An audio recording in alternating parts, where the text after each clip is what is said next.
तो आज मैं डिटर्मिनेंट सारणिक के 4.3 का थ्योरी बताने जा रहा हूं। तो 4.3 में हमको पढ़ना है त्रिभुज का क्षेत्रफल ज्ञात करने के लिए सारणिक विधि डिटर्मिनेंट मेथड से। तो डिटर्मिनेंट मेथड से त्रिभुज का क्षेत्रफल एरिया ऑफ ट्रायंगल कैसे निकालेंगे। तो मान लिया जाए कि ए बी सी एक क्या है, त्रिभुज है। ए बी सी एक त्रिभुज है।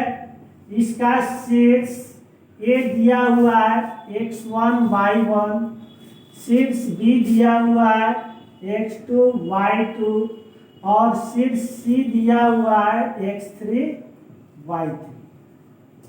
यही त्रिभुज का तीनों शीर्ष दिया हो तो त्रिभुज का क्षेत्रफल ज्ञात करना है। तो क्षेत्रफल ज्ञात करने के लिए निर्देशांक ज्यामिति में भी पढ़ा होगा क्या 1/2 into x1 into y2 minus y3 plus x2 into y3 minus y1 plus x3 into y1 minus y2 होता है। तो उसी तरह सारणिक विधि द्वारा त्रिभुज का क्षेत्रफल निकालने के लिए भी फॉर्मूला होता है। तो सारणिक विधि द्वारा त्रिभुज का क्षेत्रफल का फॉर्मूला होता है। तो देखो त्रिभुज के क्षेत्रफल बराबर होता है,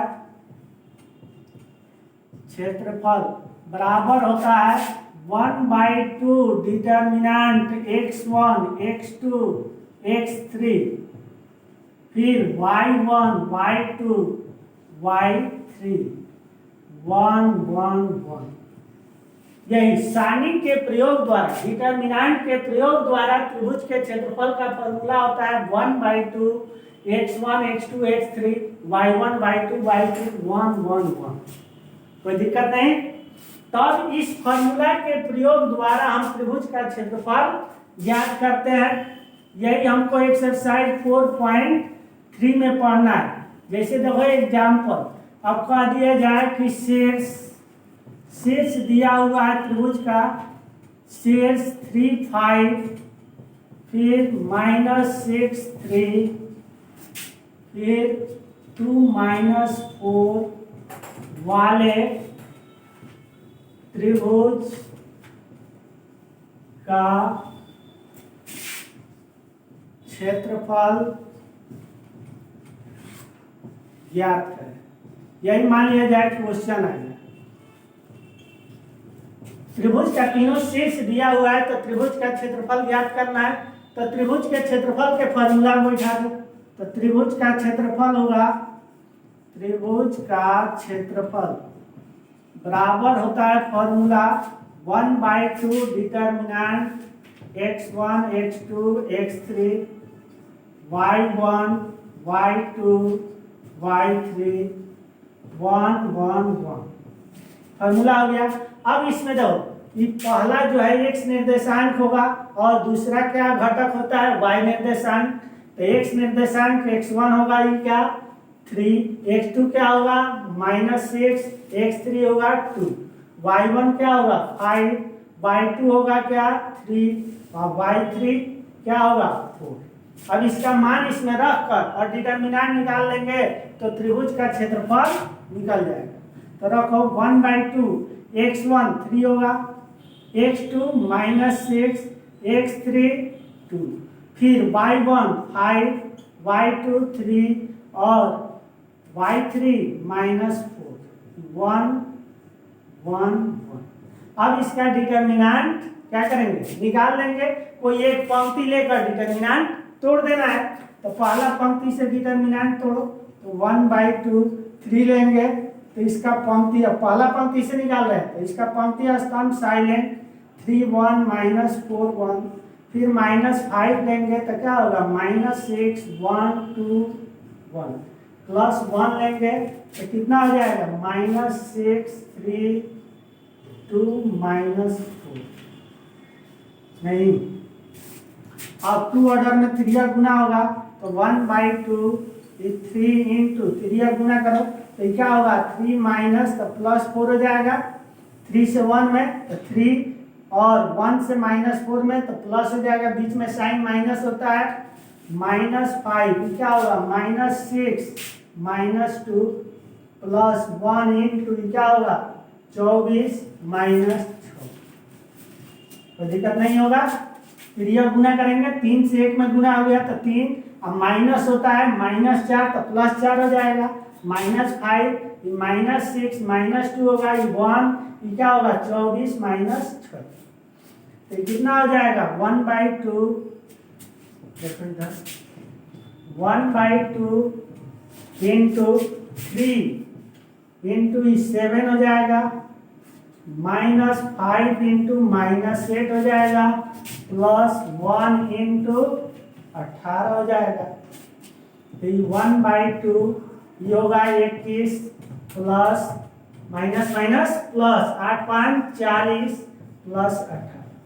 अब इसको जोड़ देंगे तो 1/2 इंटू ये कितना होगा 8 और 1 9 4 2 6 1 7, तो यही 79/2 यही वर्ग इकाई, वर्ग इकाई, यही क्या निकला त्रिभुज का क्षेत्रफल। तो इस प्रकार त्रिभुज के क्षेत्रफल निकाल सकते हो किसके, सारणी के प्रयोग द्वारा। तो सारणी के प्रयोग द्वारा त्रिभुज का क्षेत्रफल ज्ञात करने के लिए जो है एक्सरसाइज 4.3 में पढ़ना है। अब जो है एक और कंडीशन है, क्या 3 बिंदुओं के संरेख होने का, 3 बिंदु संरेख हो, इसका कंडीशन जो है क्या होता है, दूसरा यही जो है थ्योरी है। तो 3 बिंदु संरेख कब होते हैं बोलो, तो 10th क्लास में पढ़ा होगा। 3 जो है बिंदु संरेख, संरेख का अर्थ हुआ कि एक ही रेखा में, संरेख का अर्थ क्या होता है एक रेखा में अर्थात कोलिनियर। तो 3 बिंदु संरेख कब होंगे, माने एक रेखा में कब होंगे, जब उससे बने त्रिभुज का क्षेत्रफल 0 होता है। संरेख कब होता है, जब त्रिभुज का क्षेत्रफल 0 हो, त्रिभुज का क्षेत्रफल 0 होगा तो बिंदु क्या होंगे संरेख होंगे। तो अब देखो 3 बिंदुओं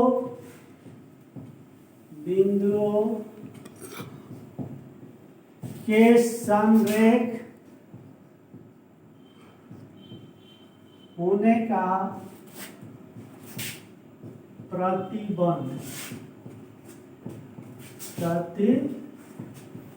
कंडीशन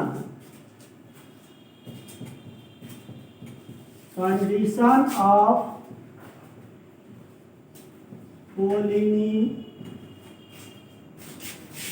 कोलिनियरिटी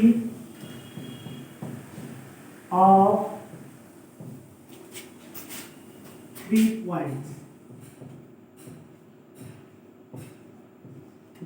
points, 3 बिंदुओं के संरेख होने का प्रतिबंध, condition of collinearity of 3 points. अब 3 पॉइंट है, मान लिया यहीं पे 3 पॉइंट, एक ए है, एक बी है और एक सी है।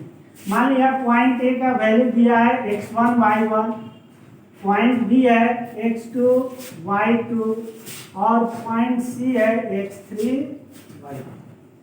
3 पॉइंट दिया हुआ, तीनों पॉइंट क्या है एक ही रेखा में, एक ही रेखा में हो तो उसे ही क्या कहते हैं संरेख कहते हैं। संरेख का अर्थ होता है कोलिनियर, माने एक ही रेखा में। तो 3 जो है बिंदु एक रेखा में हो तो त्रिभुज का क्षेत्रफल 0 होगा, अर्थात इसका कंडीशन है कि x1 x2 x3 y1 y2 y3 1 1 1 equal to क्या होगा 0। यही जो है कंडीशन है कि 3 बिंदु एक रेखा में होगा तो x1 x2 x3 y1 y2 y3 1 1 1 क्या होगा 0। अब देखो इस पे एग्जांपल, इसे मान लिया जाए क्वेश्चन कैसे आएगा। तो 3 बिंदु दिया हो, मान लो दिया है कि बिंदु दिया हुआ है, तो बिंदु 2 लैम्डा, फिर है 3 2 लैम्डा 7 3 लैम्डा संरेख है। संरेख है। तो कहेगा लेम्डा का मान ज्ञात करें, लेम्डा का मान ज्ञात करें। यही मान लो क्वेश्चन है। 3 बिंदु दिया है तो कह रहा है कि लेम्डा का मान ज्ञात कीजिए। तो 3 बिंदु क्या है, संरेख है, एक रेखा में। तो संरेख के यही ना कंडीशन हुआ। तो संरेख है तो कंडीशन रख देंगे क्या, x1 x2 x3 y1 y2 y3 1 1 1 equal to क्या होगा 0। तो मान रखो x1 का मान क्या हुआ, x1 हो गया x2 x3। तो x1 2 x2 3 और x3 क्या होगा 7, y1 lambda y2 2 lambda y3 3 lambda, ये होगा 1 1 1 इक्वल टू नहीं, क्योंकि संरेख का यही क्या है कंडीशन हुआ। अब कंडीशन को बैठा कर डिटरमिनेंट निकालेंगे। तो 2 लेंगे तो 2 लेम्डा 1 3 लेम्डा 1 माइनस लेम्डा लेंगे तो 3 7 1 1 प्लस 1 लेंगे तो ये हो जाएगा 3 2 लेम्डा 7 3 लेम्डा इक्वल टू क्या हो जाएगा 0। अब इसको हल करो तो 2 इंटू 3 और गुना होगा तो 2 लेम्डा माइनस 3 लेम्डा होगा माइनस लेम्डा तो ये क्या होगा 3 माइनस 7 हो जाएगा प्लस 1 तो ये क्या होगा 9 lambda minus 14 lambda equal to 0। नहीं तो ये हो जाएगा 2 इंटू माइनस लेम्डा इंटू क्या हो जाएगा -4 प्लस 1 इंटू कितना 14 में से 9 गया -5 लेम्डा इक्वल टू 0। अब हल करो तो ये हो जाएगा -2 लेम्डा, ये होगा +4 लेम्डा -5 लेम्डा इक्वल टू 0। तो यही 4 लेम्डा -7 लेम्डा होगा इक्वल टू 0। तो -3 लेम्डा होगा इक्वल टू 0। तो लेम्डा इक्वल टू 0 बाई -3। इस प्रकार 3 संरेख बिंदु दिया हो तो लेम्डा का मान ज्ञात कर सकते हैं। और एक और एग्जाम्पल बता रहे हैं कि 2 बिंदु रेखा पर दिया हो तो रेखा का समीकरण ज्ञात करना। यही 3 टाइप का जो है क्वेश्चन एक्सरसाइज जो है 4.3 में है। तो अगर ये तीनों एग्जाम्पल थ्योरी में तीनों एग्जाम्पल अगर समझ लोगे तो एक्सरसाइज जो है तुम बना सकते हो 4.3। एक भी क्वेश्चन जो है हार्ड नहीं है, टोटल तुम खुद बना सकते हो बशर्ते ही तीनों एग्जाम्पल समझ जाएगा। तब देखो यदि रेखा पर 2 बिंदु दिया हो तो रेखा का समीकरण ज्ञात करना।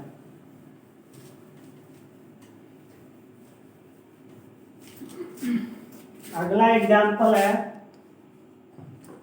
कहेगा क्वेश्चन कि बिंदु 1 2 तथा 3 6 से होकर जाने वाली रेखा का समीकरण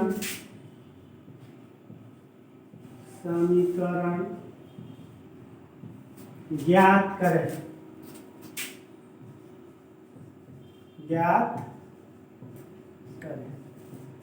यही 2 बिंदु दिया है, दोनों बिंदु से होकर जाने वाली रेखा का समीकरण ज्ञात करना है।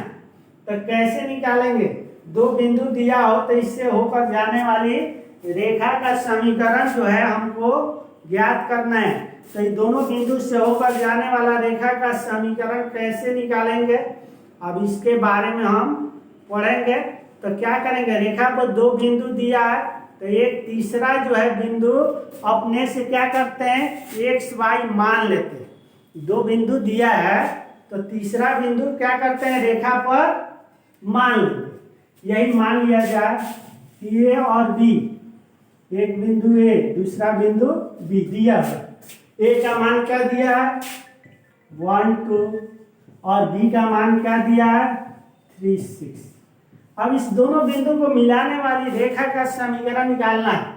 तो समीकरण निकालने के लिए इस रेखा पर एक कहीं भी स्वच्छ बिंदु P ले लेंगे x y। तो 3 बिंदु हो गया ना। अब यह तीनों बिंदु क्या है संरेख है, तो वही संरेख का जो कंडीशन लिखवा है उसी कंडीशन को बैठा कर डिटरमिनेंट तोड़ेंगे तो रेखा का समीकरण निकल जाएगा। तो यहाँ पर मान लेंगे रेखा AB पर PXY एक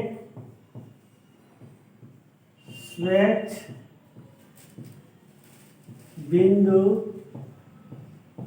लिया। एक स्वच्छ बिंदु अपने से ले लेंगे। तो अब यहाँ पर तीनों बिंदु क्या हुआ संरेख हुआ। तो अब लिखेंगे बिंदु ए पी तथा बी संरेख है, माने एक ही रेखा में कोलिनियर है। तो संरेख है तो इसका कंडीशन क्या होगा x1 x2 x3 y1 y2 y3 1 1 1 equal to 0 होगा। अब इसमें मान रख दो, तो मान रखेंगे तो x1 ही होगा x2 x3 y1 y2 y3। तो x1 हो गया 1 x3 y1 2 y2 y6 फिर 1 1 1। अब इसका क्या करेंगे डिटरमिनेंट तोड़ देंगे। तो 1 लेंगे तो पंक्ति स्तंभ साइलेंट, तो y1 6 1 -2 लेंगे तो पंक्ति स्तंभ साइलेंट x3 1 1 फिर +1 लेंगे तो x y 3 6 2 ऑर्डर में आ गया। अब 2 ऑर्डर में क्या होगा तिर्यक गुना, तो 1 इंटू तो तिर्यक गुना होगा तो 6 y -6 हो जाएगा y -6 -2 ये क्या होगा x -3 प्लस 1 इंटू ये क्या होगा 6x -3y इक्वल टू 0। अब गुना करो, तो गुना करेंगे तो कितना हो जाएगा y -6 -2x plus 6 plus 6x -3y equal to 0। इसमें 6 और 6 कैंसिल, तो 6x में से 2x गया 4x -2y इक्वल टू 0। इसमें 2 कॉमन निकाल लेंगे तो क्या बचेगा 2x -y इक्वल टू 0। तो यही 2x -y इक्वल टू 0 यही क्या निकला रेखा का समीकरण। तो यही 3 टाइप का क्वेश्चन जो है एक्सरसाइज 4.3 में पढ़ना है। अगर तीनों एग्जाम्पल बना लोगे तो एक्सरसाइज 4.2 बना लोगे। अब जो है 4.3 बना लोगे। अब जो है 4.4 का भी थ्योरी इसी वीडियो में बता दे रहा है। तो 4.4 में जो है 2 चीज पढ़ना है। एक पढ़ना है माइनर माना होता है उपसारणिक और दूसरा पढ़ना है कोफैक्टर माना होता है सहगुणनखंड। तो यही 2 चीज माइनर कोफैक्टर के बारे में हमको एक्सरसाइज 4.4 में पढ़ना है। तो देखो माइनर किसको कहेंगे माइनर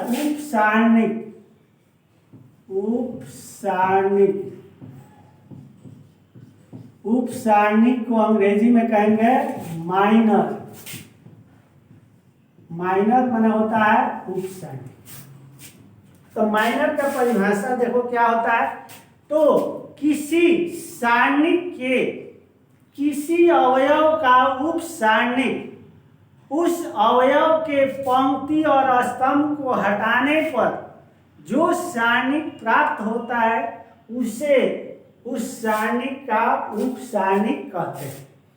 कोई भी अवयव का हमको उप सारणिक निकालना हो तो उसके पंक्ति और स्तंभ को क्या करते हैं, हटा देते हैं, माने साइलेंट कर देंगे।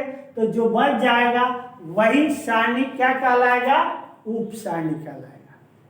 तो उप सारणिक को संकेत में जो है एम आई जे द्वारा व्यक्त करते हैं। एम माने माइनर हुआ, माइनर ऑफ आई जे हो गया, माने M I J minor of I J माने क्या, अवयव, इसका अर्थ हुआ अवयव ए आई जे का उप सारणिक,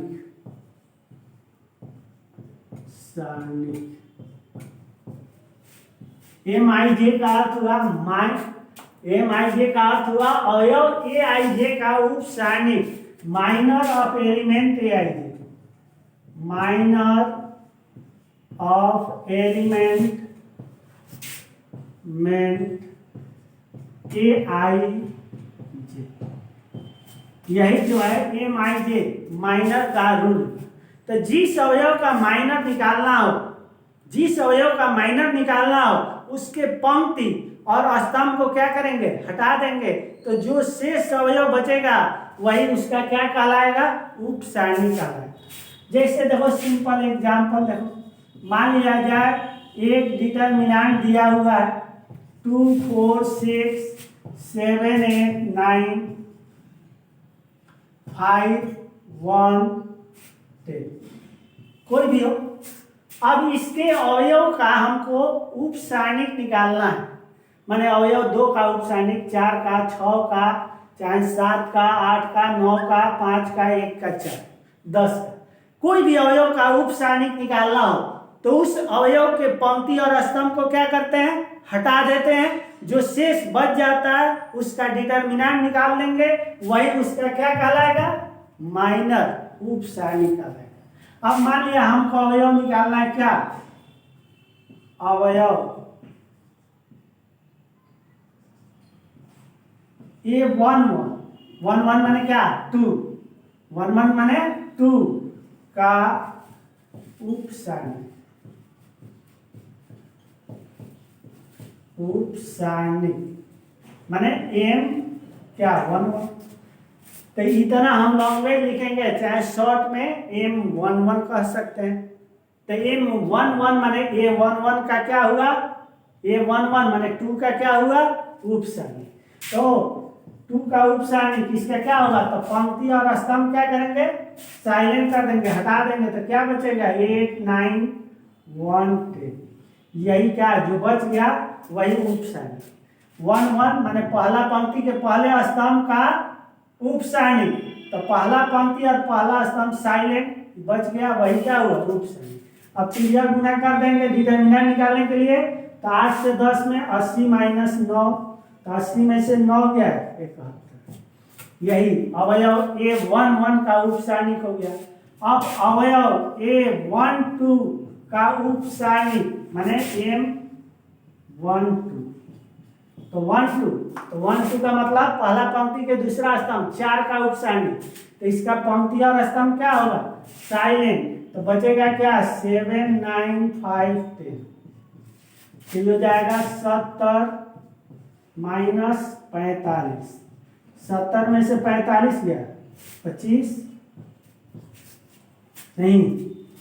अब उसी तरह अवयव A13 का मतलब 6, 13 मतलब 6 का उप सारणी, तो 13 M13 कहेंगे।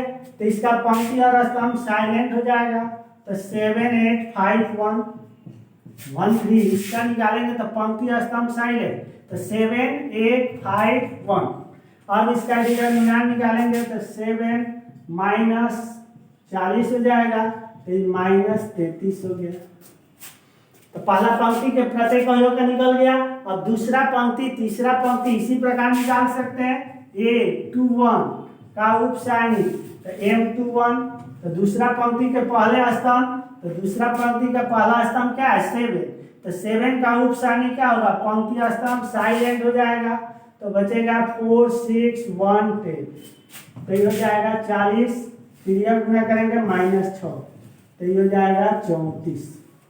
इसी तरह अवयव A22 का उपसारणिक, तो M22 नहीं, तो 22 दूसरा पंक्ति के दूसरे स्तंभ 8 का उपसारणिक, तो पंक्ति स्तंभ साइलेंट, तो 2 6 5 10,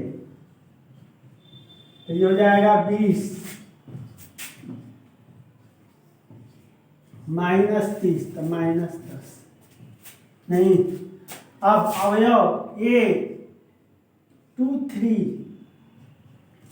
तो M23 होगा, मैंने दूसरे पंक्ति के तीसरा स्तंभ अर्थात 9 का उपसारणिक, तो 9 का पंक्ति स्तंभ साइलेंट 2 4 5 1, तो ये हो जाएगा 2 -20, तो ये हो जाएगा -8। उसी तरह अब तक तुम लोग निकाल सकते हो अवयव A31 का, 32 का, 33 का, तो M31 होगा, तो M31 का इसका, तो इसका पंक्ति और स्तंभ साइलेंट, तो क्या बचा 4 6 1 10 नहीं, तो ये हो जाएगा 40 -6 34। बाकी निकाल सकते हैं। उसी तरह 32 का और 33 का भी निकल जाएगा। 32 का और 33 का सेम इसी प्रकार निकलेगा। निकाल लो कैसे निकलेगा। 32 और 33 का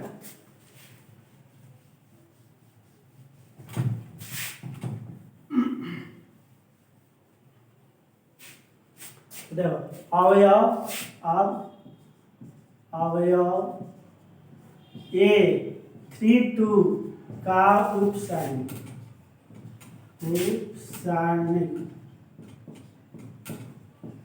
माने M32 होगा।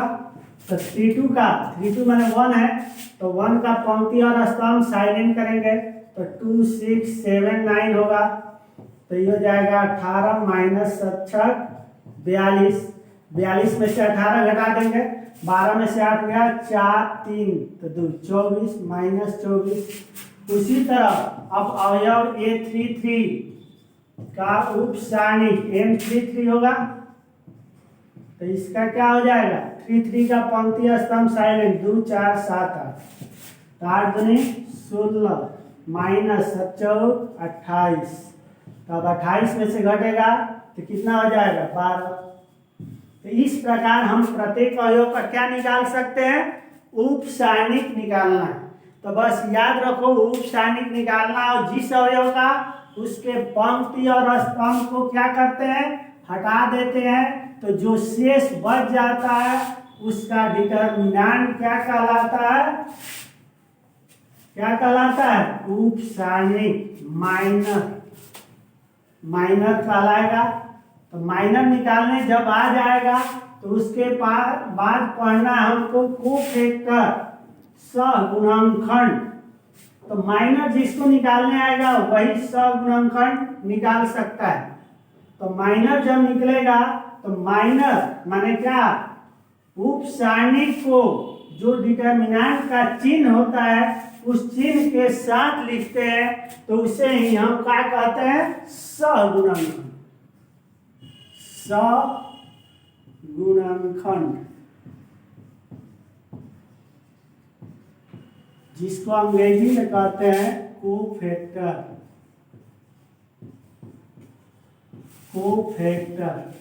सहगुणनखंड।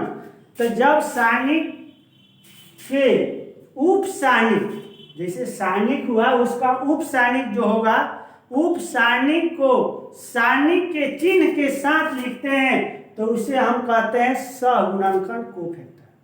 माने उपसारणिक निकालने के लिए अभी बताया, इसके पहले उसमें डिटर्मिनेंट के चिन्ह के साथ लिख देंगे तो वह क्या कहलाएगा, सहगुणनखंड कोफैक्टर कहलाएगा। इसको संकेत में दर्शाते हैं क्या, AIJ, कैपिटल AIJ। माने इसको पढ़ेंगे अवयव AIJ का सगुणनखंड।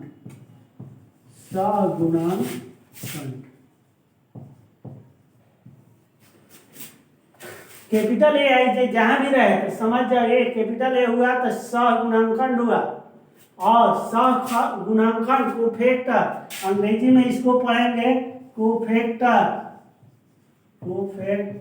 Of element A I J, माने अवयव ए आई जे का क्या सहगुणनखंड, cofactor of element A I जे। तो सहगुणनखंड निकालने के लिए मेन क्या होता है, माइनर होता है।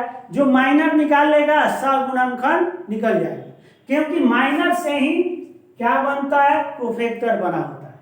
तो इसके लिए फॉर्मूला हो जाता है अवयव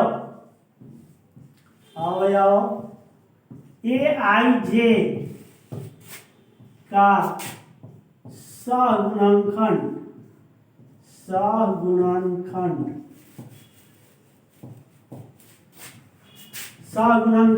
क्या होगा, कैपिटल ए आई जे, अवयव ए आई जे का सहगुणनखंड माने capital A I J equal to होता है -1 का power I plus J into M I J. यही मेन फॉर्मूला है। ये जो है तुम्हारा सहगुणनखंड कोफैक्टर निकालने का फॉर्मूला हुआ क्या, -1 का पावर आई प्लस जे। यह क्या दर्शाता है, सारणी का चिन्ह। पीछे क्लास में बताए थे सारणी का चिन्ह ज्ञात करने के लिए, फर्स्ट क्लास में डिटर्मिनेंट का पहला दिन के क्लास में जो है बताए हैं डिटर्मिनेंट का चिन्ह। तो डिटर्मिनेंट का चिन्ह क्या होता है, -1 का पावर आई प्लस जे। और उसमें माइनर में जब डिटर्मिनेंट के चिन्ह लिख देते हैं तो वह कहलाता है क्या, सहगुणनखंड। जैसे देखो एग्जाम्पल, मान लिया जाए एक डिटर्मिनेंट है 2 4 6 7 8 9 2 3 1। अब इसके अवयव का हमको निकालना है क्या, सहगुणनखंड। तो सहगुणनखंड निकालो, अवयव ए 1 1 का, अवयव ए 1 1 माने 2 का सहगुणनखंड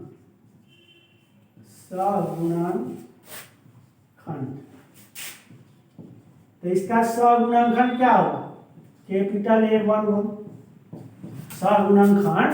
अब इतना लिखने की जरूरत नहीं है, केवल शॉर्ट में ये 1 1 लिख सकते हैं। ये 1 1 का अर्थ हुआ अवयव ए 1 1 का सहगुणनखंड, अर्थात 4 का 2 का सहगुणनखंड। तो अब इसमें क्या लिखते हैं, डिटर्मिनेंट का चिन्ह। तो -1 का पावर 1 + 1 होगा, क्योंकि -1 के पावर आई प्लस जे होता है, तो आई का 1 जे का 1। और एम आई जे माने m 1 1 होगा, अर्थात -1 का पावर 2 और m 1 1 का क्या, माइनर निकालेंगे तो पंक्ति स्तंभ साइलेंट, तो 8 9 3 1। इसका तो चिन्ह प्लस होगा, क्योंकि अगर जोड़ने पर सम संख्या आता है तो चिन्ह प्लस, विषम आएगा तो माइनस। अब त्रिया गुना करेंगे तो 8 - 27 तो घटेगा, तो कितना हो जाएगा, -19। यही निकल गया क्या, 1 1 का। अब अवयव 1 2 का सहगुणनखंड, तो कैपिटल ए 1 2 -1 का पावर 1 + 2 हो जाएगा m 1 2। तो क्या होगा, -1 का पावर 3 1 2 का पंक्ति स्तंभ साइलेंट करेंगे तो 7 9 2 1 होगा। अब इसका चिन्ह माइनस न होगा, पावर क्या है 3, विषम संख्या तो चिन्ह माइनस। अब त्रिया गुना होगा तो 7 - 18 तो ये हो जाएगा कितना, -18 में 7 गया तो -11, और फिर माइनस है तो +11। इसी तरह ए 1 3 का सहगुणनखंड, तो कैपिटल ए 1 3 होगा, तो हो जाएगा -1 का पावर 1 + 3 m 1 3। तो -1 का पावर 4 हो जाएगा। अब पंक्ति स्तंभ साइलेंट, तो 7 8 2 3, तो चिन्ह प्लस हो जाएगा। 21 माइनस 16, 21 में 16 गया 5। अब अवयव ए 2 1 2 1 इसका 7 का, तो 2 1 का क्या हो जाएगा, ए 2 1, तो चिन्ह क्या हो जाएगा, -1 का पावर 2 + 1 m 2 1।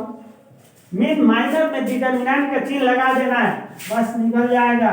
-1 का पावर 3, पंक्ति स्तंभ साइलेंट करेंगे तो 4 6 3 1, ये चिन्ह हो जाएगा -4 -18, तो -14 होगा तो +14। तो अब निकाल सकते हो।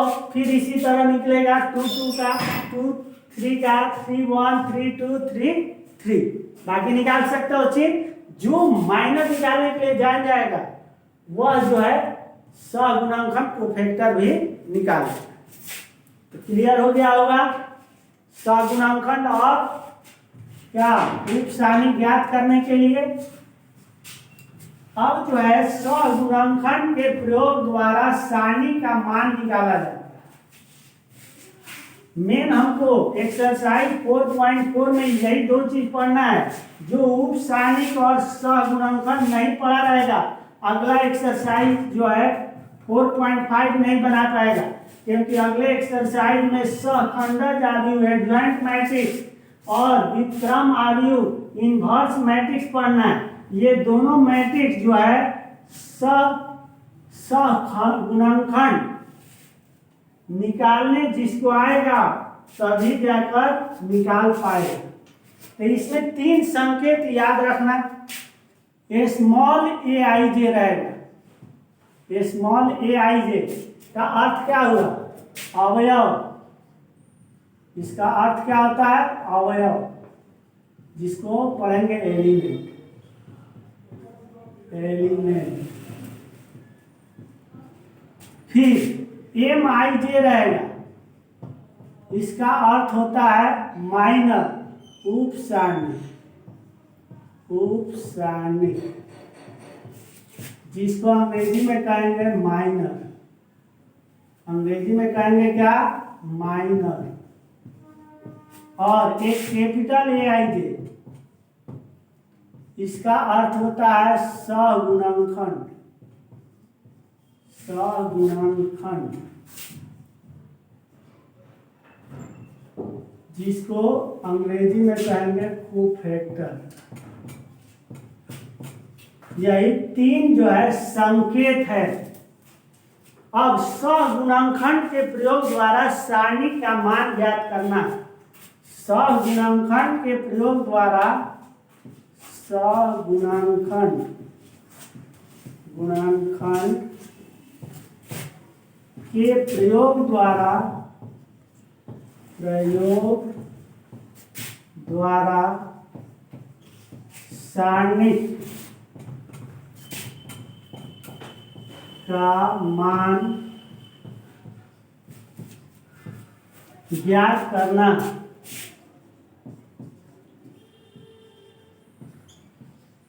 टू फाइंड क्या, टू फाइंड क्या, cofactor. To find determinant, to find determinant by using cofactor. अब इंग्लिश नहीं लिखना है, to find value of determinant by using cofactor. तो कोफैक्टर के प्रयोग द्वारा हम सारणी का मान कैसे निकालेंगे। तो सारणी का मान बताए थे, निकालने के लिए कोई एक पंक्ति या स्तंभ के संगत अवयव को लेकर सारणी का मान निकालते हैं। तो कोई भी एक पंक्ति और पंक्ति के अवयव और उसके सहखंड के गुणनफल का जोड़ क्या होता है, सारणी का मान। तो सारणी का मान क्या होगा, किसी पंक्ति या स्तंभ के अवयव और उसके संगत सहगुणनखंड का गुणनफल का जोड़। तो देखो, अगर पहला पंक्ति से निकालेंगे तो सारणी का मान होगा a11 into a11 plus a12 into capital A12 plus A13 into capital A13। ये पहले पंक्ति से अवयव और उसके सखंड के गुणनफल का योग, चाहे दूसरे पंक्ति से निकालेंगे तो A21 गुने A21 प्लस A22 गुने A22 प्लस A23 गुने A23।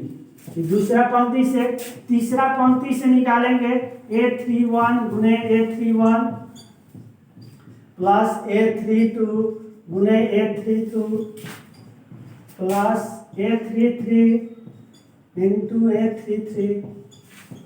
अब पहले तीन हो गया, पहला पंक्ति से दूसरा पंक्ति से तीसरा पंक्ति से, या पहला स्तंभ से निकालेंगे तो A11 into A11 plus A21 into A21 plus A31 into A31। पहले स्तंभ से हो गया, दूसरे स्तंभ से निकालना हो तो A21 into A21 A21 12 A12 12 plus A21 into A21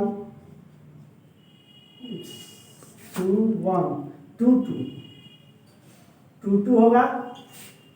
S माने दूसरा जो है स्तंभ लेंगे तो दूसरा स्तंभ के में क्या होता है, यहाँ पर देख लो, यहाँ पर बता दे रहे हैं, यही ना होता है 1 1 1 2 1 3 A21 2 2 2 3 A31 3 2 3 3। तब कोई भी पंक्ति या स्तंभ से निकालेंगे तो दूसरे अगर स्तंभ से निकालते हैं तो 1 2 2 2 3 2, ये हो गया 1 2 में 1 2 से होगा 1 2 अवयव और उसका सह गुणनखंड, फिर 2 2 2 2 फिर हो जाएगा प्लस A32 कैपिटल A32।